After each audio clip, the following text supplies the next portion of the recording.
Hello बच्चों, कैसे हैं आप लोग।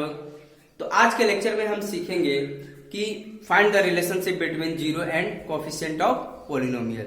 देखो, प्रीवियस लेक्चर में भी हमने सीखा था एनसीईआरटी के में जितने भी क्वेश्चन थे मैंने प्रैक्टिस किए करवाए थे बच्चों के। अब देखो, कुछ मैंने क्वेश्चन ऐसे लिख रखे हैं जो रूट में है। बच्चे बड़े कंफ्यूज होते हैं कि सर रूट वाले क्वेश्चन कैसे किए जाएं। ठीक है, तो देखो आज हम रूट वाले भी क्वेश्चन प्रैक्टिस कर लेते हैं जिससे आपको कोई कंफ्यूजन ना हो। तो देखो स्टूडेंट, कैसे करते हैं हम इसको। तो देखो यहां पर एक क्वेश्चन लिख रखा है पी ऑफ एक्स, एक्स का स्क्वायर प्लस 2√2 एक्स माइनस 6 है। ठीक है, आपको मिडिल टर्म स्प्लिट करने आता ही है। मिडिल टर्म कैसे स्प्लिट किया जाता है, जैसे सिंपल वाले क्वेश्चन में आपने 9th क्लास में ऑलरेडी पढ़ रखा है। जैसे सिंपल वाले क्वेश्चन में मिडिल टर्म स्प्लिट करते हैं, वैसे यहाँ पे भी करते हैं। तो आप रूट से बिल्कुल परेशान ना हो, बहुत आसान होता है। तो जैसे मतलब देखो यहाँ पर 6, अब यहाँ पे क्या होगा 1 इंटू 6 6 ही होगा। अब 6 का हमें ऐसा फैक्टर बनाना है जो 2 टाइम √2 दे। देखो कैसे, तो इसको ब्रेक करेगा 3 and 2, बट यहाँ पर √2 आ रहा, मतलब 2 को भी ब्रेक करना पड़ेगा। तो 2 को कैसे कर सकते हैं, √2 इंटू √2। ठीक है, तो अब यहाँ पर देखो इन दोनों को कंबाइन करो तो क्या आ जाएगा 3 टाइम √2 एंड √2। आएगा समझ में। अब यहाँ पर ध्यान दो, 3 टाइम √2 है, ठीक है, एंड -1 टाइम √2, मतलब इसमें से इसको माइनस करेंगे 2 टाइम √2 देगा। तो अब यहाँ पे देखो 3 टाइम √2 x माइनस √2 x, मतलब 1 टाइम है, ये 3 टाइम, तो क्या देगा फाइनली हमें 2 टाइम √2 x देगा। आएगा समझ में, क्लियर है, बहुत आसान है स्टूडेंट। तो अब देखो हम इसकी वैल्यू क्या, देखो इसको हम क्या लिख सकते हैं, ये फॉर्मेट लिख सकते हैं। तो देखो फाइनली हम क्या कर सकते हैं, p of x equal to 3x का square plus 3 time 2√2 x minus √2x minus, अब देखो यहाँ पर 6 को भी हम इस फॉर्मेट में लिख ले। क्यों लिख रहे हैं, क्योंकि यहाँ पर देखो √2 यहाँ पर और 6 यहाँ पर लिख रहे हैं, तो कुछ बाहर निकाला जा सकता है। क्योंकि जब तक हम 6 को ब्रेक नहीं करेंगे तब तक हम बाहर कैसे निकाल पाएंगे। तो इसीलिए 6 को भी ब्रेक कर दिया हमने। क्या किया, 3√2 इंटू √2 लिख दिया, क्योंकि ये 6 का ही तो ब्रेक किया हुआ है। देखो 3 इंटू √2 क्या देगा, 2 देगा, 2 इंटू 3 6 ही आएगा। आएगा समझ में। तो ऐसे मैंने ब्रेक कर रखा है। ठीक है, तो अब यहाँ पर ध्यान दो, अब हम क्या बाहर निकाल सकते हैं सॉरी, अब ये देखो यहां से हम क्या बाहर निकाल सकते हैं, p ऑफ x है, यहां से हम बाहर निकाल सकते हैं x बाहर निकाल सकते हैं, x प्लस 3√2। ठीक है, अब यहां से क्या बाहर निकाल सकते हैं, माइनस साइन बाहर निकाल, माइनस √2, यहां पर भी √2 था, √2 यहां पर निकाल लिया, तो क्या बचा x प्लस 3√2। क्लियर है। अब यहाँ पर देखो x प्लस 3√2 और x प्लस 3√2 इसको बाहर निकाला जा सकता है। यहाँ पर देखो ये दोनों वैल्यू हमेशा इक्वल आएगी, मतलब कोई भी वैल्यू आएगी ये इक्वल आएगी। अगर मान लो यहाँ पर प्लस है यहाँ माइनस है तो बाहर नहीं निकल सकता।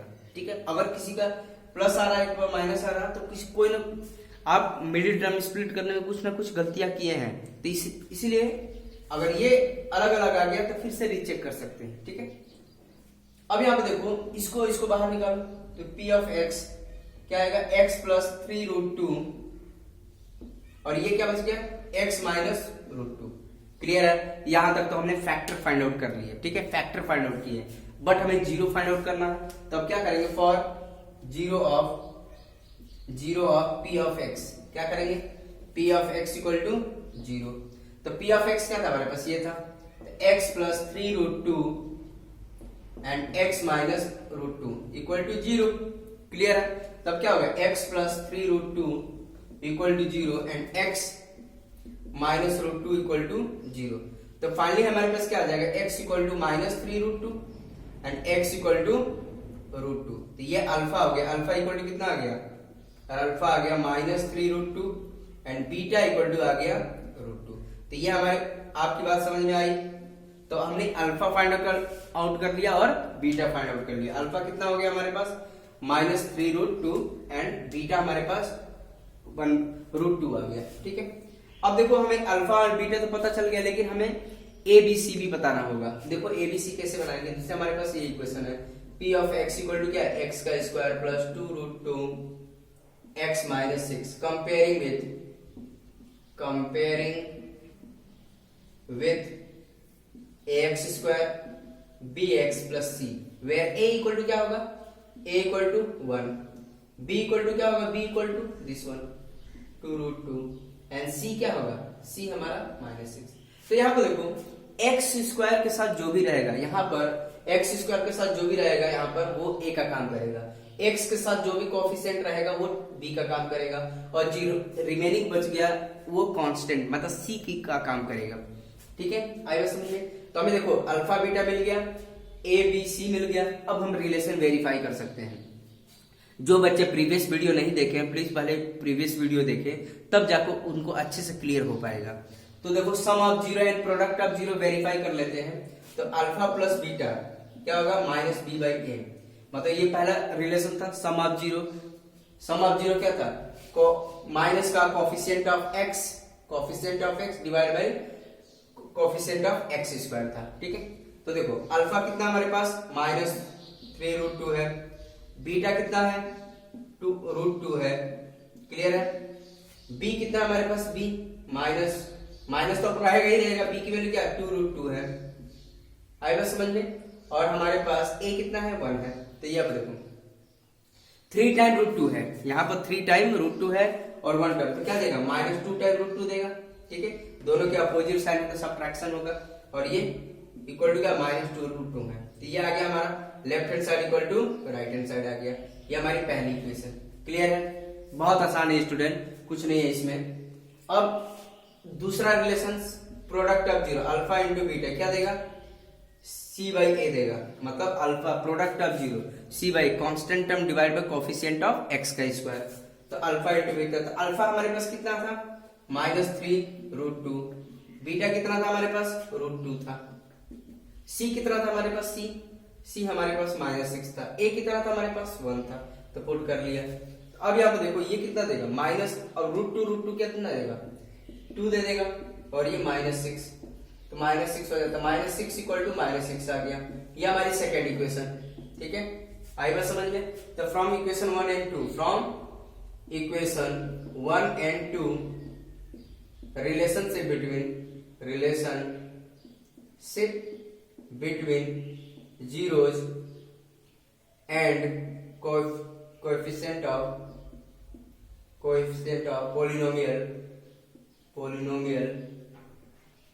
Polynomial is verified. आई बात समझ में स्टूडेंट। ठीक है, साहब आई थिंक सब बच्चों को समझ में आ रहा है। देखो और भी क्वेश्चंस प्रैक्टिस कर लेते हैं, इसको मिटा देते हैं हम। तो नेक्स्ट वाला क्वेश्चन है आपका q of x equal to √3x का स्क्वायर 10x प्लस 7√3। ठीक है, तो मैंने बताया था पॉलिनोमियल को q ऑफ x से भी रिप्रेजेंट कर सकते हैं, f ऑफ x से भी, h ऑफ t से भी रिप्रेजेंट कर सकते हैं। ये ब्रैकेट में क्या होता है, वेरिएबल होता है t x, यहाँ पर x। आई बात समझ में। तो देखो ये भी कर लेते हैं हम। तो q ऑफ, अब यहाँ पे देखो इसको फैक्टराइज करेंगे। फैक्टराइज किसके हेल्प से करेंगे, a और c के हेल्प से। तो देखो √3 एंड 7√3 कितना होगा, 7 इंटू √3 मतलब 10 आ गया। तो 10 को हमें ऐसा लाना तो आ गया 7x प्लस 3x, 10x तो होता है। ठीक है, ये तो आसानी था, क्लियर हो गया। तो अब यहाँ देखो q of x √3x square plus इसको क्या लिख सकते हैं 7x प्लस 3x 7√3, क्लियर है, आई बात समझ में। अब इसको हम फैक्टराइज कर लेते हैं, इसको हटा देते हैं। अब यहाँ पे देखो इसको यहाँ से हम क्या बाहर निकालेंगे, q ऑफ x बाहर निकाल सकते हैं, ये क्या बचा √3x प्लस 7। ठीक है, अब यहां से हम क्या बाहर निकाल सकते हैं, अब देखो यहां से √3 बाहर निकाल, क्योंकि यहाँ पर √3 चाहिए तो यहाँ पर भी √3 होना चाहिए। तो मतलब यहाँ से √3 अगर बाहर निकालेंगे तभी जाके यहाँ पर √3x आएगा, और ये 7 आ गया। देखो दोनों इक्वल हो गए, क्लियर है, आई बात समझ में। तो अब यहाँ से √3 ही बाहर, वैसे भी यहाँ पर √3 ही बाहर निकल सकता था, क्योंकि यहाँ पर √3 है, यहाँ से 3 को ब्रेक करके √3 लिख सकते थे। तो अब क्या हो गया, ये बाहर निकल जाएगा q of x √3x plus 7, और ये क्या आ गया आपका, ये हो गया आपका इंटू x प्लस √3। ठीक है, अब फैक्टर तो बना ही लिया, अब इसकी जीरो फाइंड आउट कर लेते हैं। तो zero of q of x क्या देगा, q of x equal to 0। तो फाइनली हमें क्या मिल जाएगा √3x प्लस 7, क्योंकि यही जीरो वैल्यू है, यही है, तो ये क्या हो जाएगा एंड x प्लस √3 क्या देगा 0। तो √3x plus 7 equal to 0, x plus root 3 equal to 0। तो फाइनली हमें क्या मिल गया, -7, इसको इधर लेके जाए -7, x equal to -7 by root 3। Clear है? तो ये हमारा अल्फा काम कर रहा है, ये बेसिकली क्या है, अल्फा है, मतलब अल्फा इक्वल टू क्या आ गया, -7 बाई रूट 3 आ गया। क्लियर है? आई बस समझ में। और यहां से हमें क्या मिल जाएगा, x इक्वल टू -√3। ठीक है, ये क्या है, बीटा है, बीटा इक्वल टू कितना आ गया, -√3 आ गया। क्लियर? बहुत आसान है स्टूडेंट। अब देखो हम क्या काम करेंगे, हमें अल्फा मिल गया, बीटा मिल गया, हमें ए बी सी भी चाहिए। तो अब इस इक्वेशन को हम किससे कंपेयर करेंगे, इस वाली इक्वेशन को। तो हमारे कंपेयरिंग विथ, इसको लिखते हैं कंपेयरिंग विथ, यहाँ पे इक्वेशन लिख लेंगे आप, यहाँ पे इक्वेशन लिख लीजिए, Q of x equal to क्या है, √3 का x square plus 10x plus 7√3। ठीक है, इसको लिख लीजिए। तो ये अब इसको कंपेयरिंग करेंगे किससे, ax square bx plus c। a की वैल्यू कितनी है, √3, b की वैल्यू कितनी है 10 और c की वैल्यू कितनी है 7√3 है। क्लियर है? आई बस समझ लो। तो अभी आप ध्यान दो, तो a की वैल्यू हो गई, तो सम ऑफ जीरो वेरीफाई कर लो, सम ऑफ जीरो क्या होगा, -b/a। ठीक है, तो अल्फा कितना हमारे पास, अल्फा -7 बाई √3। क्लियर? बीटा कितना हमारे पास, बीटा -√3 है, यही हमने फाइंड आउट किया है। क्लियर? और बी कितना हमारे पास, बी माइनस तो यही जाएगा, बी की वैल्यू 10 और ए की वैल्यू कितनी है, √3 है। ठीक है, वेरीफाई कर लो। तो अब इसका एलसीएम लेंगे तो क्या आएगा, √3, ये क्या है 7 माइनस, अब इसके डिनोमिनेटर में क्या है 1 है, ये 3, √3 कितना आ जाएगा 3। ठीक है, तो इसको सही से लिख ले, √3, ये कितना आ गया -10 बाई √3 ही आएगा। तो ये को -7 -10 बाई √3 और ये भी -10 बाई √3। तो इतनी बात समझ में आई। देखो left hand side equal to right hand side equal हो गए, देखो this one equal to this one आ गया। आई बस समझ में, क्योंकि अल्फा प्लस बीटा भी -10 बाई √3 आ रहा है और -b/a भी -10 बाई √3 आ रहा है। ठीक है, पहला रिलेशन तो हो गया। प्रोडक्ट ऑफ जीरो देख लेते, अल्फा इंटू बीटा क्या देगा, c/a constant term divide by coefficient of x का स्क्वायर। अल्फा कितना हमारे पास, अल्फा -7 बाई √3। ठीक है, अल्फा हमारे पास कितना था, -7 बाई √3। बीटा कितना था हमारे पास, बीटा था -√3 था। सी कितना हमारे पास, सी 7√3 है। ठीक है, ए कितना हमारे पास, √3 है। ठीक है, अब देखो ये कैंसिल होगा, तो माइनस प्लस प्लस रहेगा और ये भी कैंसिल होगा, काटो ये इक्वेशन 2। ठीक है, तो हम कह सकते हैं from equation 1 and 2, from equation 1 and 2 relationship between zeros and coefficient of polynomial is verified। ठीक है, तो स्टूडेंट आप लोगों को समझ में आ रहा है, बहुत आसान है, आप प्रैक्टिस करते रहिए। ठीक है, तो प्रैक्टिस जितना करेंगे उतना ही हम परफेक्ट होंगे। ठीक है, नेक्स्ट क्वेश्चन देख लेते हैं। तो नेक्स्ट वाला है हमारा x का स्क्वायर ब्रैकेट में है √3 + 1 इंटू एक्स प्लस √3। कुछ बच्चे रूट से बहुत परेशान घबरा जाते हैं, तो रूट से घबराइए मत, बहुत आसान होता है। देखो एक एक करके करते हैं। देखो तो यहाँ पे देखो माइनस साइन से दोनों मल्टीप्लाई होंगे और x के साथ भी दोनों मल्टीप्लाई, तो देखो सिंपल सी बात है, मल्टीप्लाई कर लेते हैं। इसमें तो फैक्टराइज भी नहीं करना पड़ेगा। देखिए x का स्क्वायर, इसको इससे मल्टीप्लाई करेंगे तो -√3 और x भी तो है साथ में, ये आ जाएगा। इसको इससे मल्टीप्लाई -1 मतलब x आ जाएगा। ठीक है, प्लस √3, बात आसान है। इसको इससे मल्टीप्लाई करेंगे √3x और x होगा, तो दोनों सबको माइनस, दोनों के साथ माइनस साइन आ जाएगा, तो ये फाइनली बन जाएगा। ठीक है, अब क्या काम करेंगे हम, अब देखो यहां से क्या बाहर निकाल सकते हैं, x बाहर निकाल सकते हैं, तो x -√3 आ गया। अब यहां से क्या बाहर निकालो, -1 बाहर निकाल लो, x -√3। अब देखो ये दोनों इक्वल आ गए। ठीक है, इसको बाहर निकाला जा सकता है, निकालो इसको बाहर, x -√3 और ये क्या हो जाएगा x -1। ठीक है, बहुत आसान है स्टूडेंट। अब क्या काम करेंगे, इसकी जीरो वैल्यू निकाल सकते हैं, for zero of p of x, for zero of f of x। ठीक है, तो क्या करेंगे, f of x equal to 0। तो f ऑफ x क्या था हमारे पास, ये था x -√3 and x -1 equal to 0। तो क्या देगा, x इक्वल टू √3, पहले ये कर लेते हैं, x -√3 equal to 0 and x -1 equal to 0। तो finally we will get √3 and x equal to 1। ये अल्फा इक्वल टू हो गया एंड ये क्या हो गया बीटा, ठीक है। तो अल्फा एंड बीटा आ गया हमारे पास, अल्फा की वैल्यू आ गई, बीटा की वैल्यू आ गई। अब हमें क्या निकालना है, ए बी एंड सी, ठीक है। तो अब यहाँ पे देखो ए बी सी निकाल लेते हैं। तो हमारे पास ये वाली इक्वेशन थी f of x equal to x का square minus root 3 plus 1 x plus root 3। Comparing with equation, comparing with ax square bx plus c we will get a equal to a की value कितनी है 1, b की value कितनी होगी this one, क्योंकि मैंने बताया था x के साथ जो भी रहता है वो हमारा b का काम करता है। तो माइनस रूट 3 प्लस 1 और c क्या होगा, c हमारा होगा रूट 3, ठीक है। ये स्टूडेंट ये सब बहुत बच्चे आइडेंटिफाई नहीं कर पाते हैं ए बी सी क्या होगा, ठीक है। तो उसमें कंफ्यूजन नहीं होनी चाहिए। एक्स स्क्वायर के साथ जो भी है वो ए का काम करेगा, एक्स के साथ जो भी कांस्टेंट टर्म बन रहा है वो हमेशा बी का काम करेगा, और जिसके साथ वेरिएबल नहीं है, ठीक है, कोई भी वेरिएबल नहीं है, इसका मतलब ये कांस्टेंट टर्म सी का काम कर रहा है, ठीक है। तो बच्चे ध्यान दे। अब यहाँ पर ध्यान देखो स्टूडेंट, अब हम रिलेशन वेरीफाई कर लेते हैं। पहला रिलेशन क्या, सम ऑफ जीरो, मतलब अल्फा प्लस बीटा क्या है माइनस बी बाई ए। देखो वेरीफाई करते हैं। अल्फा की वैल्यू कितनी है हमारे पास, अल्फा हमने निकाला रूट 3, बीटा कितना है 1 है, ठीक है। अब देखो माइनस की जगह पर माइनस ही रखो, ठीक है, माइनस की जगह पर माइनस। बच्चे यहाँ पे भी कंफ्यूज होते हैं माइनस प्लस में, तो माइनस की जगह पर माइनस ही रखो। बी की वैल्यू क्या है, बी की वैल्यू क्या है माइनस, ठीक है। तो यहाँ पर माइनस की जगह माइनस रूट 3 प्लस 1, ठीक है, डिवाइड बाई ए की वैल्यू कितनी है 1 है, ठीक है। तो ये क्या होगा रूट 3 प्लस 1। अब देखो माइनस माइनस क्या हो जाएगा प्लस, और रूट 3 प्लस 1 हो जाएगा। तो ये देखो, तो डिनोमिनेटर में 1 होने से इसके ऊपर कोई फर्क नहीं पड़ने वाला। तो फाइनली हमें क्या आ गया, left hand side equal to right hand side. First equation clear है। अब हम क्या करेंगे, product of zero, alpha into beta equal to क्या होता है सी बाई ए, मतलब constant term divide by coefficient of x का स्क्वायर। तो अल्फा की वैल्यू कितनी है रूट 3 है, बीटा कितना है 1 है, सी कितना हमारे पास सी रूट 3 है, ए कितना हमारे पास ए 1 है। तो क्या आएगा root 3 equal to root 3।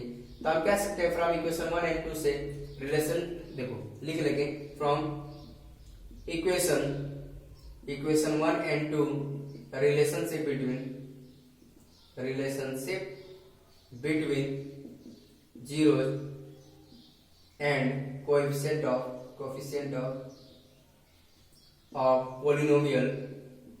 polynomial is verified, ठीक है, is verified। तो यह हो गया हमारा, ठीक है। बहुत आसान था स्टूडेंट, तो परेशान ना हो, इसकी प्रैक्टिस करते रहे। बहुत सारे क्वेश्चंस, ये वाला क्वेश्चन आपके एनसीईआरटी बुक का ही है, ठीक है। तो इसको भी सॉल्व कर लेते हैं। इसमें पता है टी वाला टर्म मिसिंग है, ठीक है, जो बी है यहाँ पर है नहीं। तो इसको देखो फैक्टराइज भी कर सकते हैं या सिंपल हम आइडेंटिटी भी यूज कर सकते हैं। देखो यहाँ पर कैसे लिख सकते हैं, H of T equal to क्या लिख सकते हैं, टी का स्क्वायर 15 का स्क्वायर लिख सकते हैं। बहुत आसान है, जो 9th क्लास में ऑलरेडी हमने आइडेंटिटी पढ़ रखा था। एच ऑफ टी क्या होगा, देखो टी माइनस रूट 15 और ये आ जाएगा टी प्लस रूट 15। बहुत आसान है स्टूडेंट, कुछ है नहीं इसमें। अब यहाँ पर ध्यान दो, हमने कौन सी आइडेंटिटी यूज किया है, ए का स्क्वायर माइनस बी का स्क्वायर क्या देगा ए माइनस बी, और ये ए प्लस बी। मतलब यहाँ पर देखो ए का स्क्वायर काम कर रहा है या बी का, ए माइनस बी ए प्लस बी वाली आइडेंटिटी यूज कर ली। तो यहाँ पर देखो फैक्टराइज तो कर ही लिया है, अब इसके जीरोज फाइंड आउट कर लेते हैं। तो for zero of H of T क्या करेंगे, H of T equal to zero, ठीक है। ये एच ऑफ टी यही है, तो T minus root 15 and T plus root 15 clear है, इक्वल टू जीरो। तो हम इसकी वैल्यू निकाला, T minus root 15 equal to zero and T plus root 15 equal to zero. तो टी क्या हमें मिल गया 15 क्लियर है, और t equal to minus root 15। तो एक अल्फा इक्वल टू आ गया, अल्फा इक्वल टू कितना आ गया 15, एंड एक बीटा आ गया हमारे पास माइनस रूट 15। आई थिंक सब बच्चों को समझ में आ गया, अल्फा पता चल गया और बीटा पता चल गया, ठीक है। तो अल्फा बीटा फाइंड आउट कर लिया। अब हम A B C find out करके देखते हैं। तो अब यहाँ पे देखो, इस इक्वेशन को हम किससे कंपेयर करेंगे, जो हमारे पास इक्वेशन है, ये तो हमारा फॉर्मूला था। अब यहाँ पे देखो, इस इक्वेशन को हम किससे कंपेयर करें, जैसे इसको स्टैंडर्ड फॉर्म में लिख लो, क्या देगा टी का स्क्वायर प्लस 0t माइनस 15 लिख सकते हैं। यहाँ पे देखो प्लस भी लिख सकते हैं तो माइनस भी लिख सकते हैं, क्योंकि 0 इंटू टी मतलब 0 ही देगा। तो 0 की देखो माइनस और प्लस से 0 को कोई फर्क नहीं पड़ता, तो यहाँ कुछ भी लिख सकते थे, ठीक है। अब क्या करेंगे, comparing with ax square at का square plus bt plus c, मतलब यहाँ पे x की जगह पर क्या काम कर रहा है, t का स्क्वायर काम कर रहा है, ठीक है। तो अब क्या a की वैल्यू कितनी होगी 1, b की वैल्यू कितनी होगी 0 एंड c की वैल्यू कितनी होगी -15, ठीक है, -15। तो अब रिलेशन से वेरीफाई कर लेते हैं। तो सम ऑफ 0 अल्फा प्लस बीटा क्या देगा -b/a। अल्फा की वैल्यू कितनी है √15, बीटा की वैल्यू कितनी है -√15 और b क्या है हमारे पास माइनस की जगह माइनस ही रखो, b क्या है 0 है, डिवाइड बाय a कितना है 1 है, तो ये कितना देगा 0 और 0 डिवाइड बाय समथिंग 0 ही आता है और माइनस से कोई फर्क तो पड़ता नहीं है। इसको क्या मानेंगे इक्वेशन 1। क्लियर है, बहुत आसान है स्टूडेंट। अब देखो सम ऑफ प्रोडक्ट ऑफ 0 क्या होगा c/a होगा, c/a।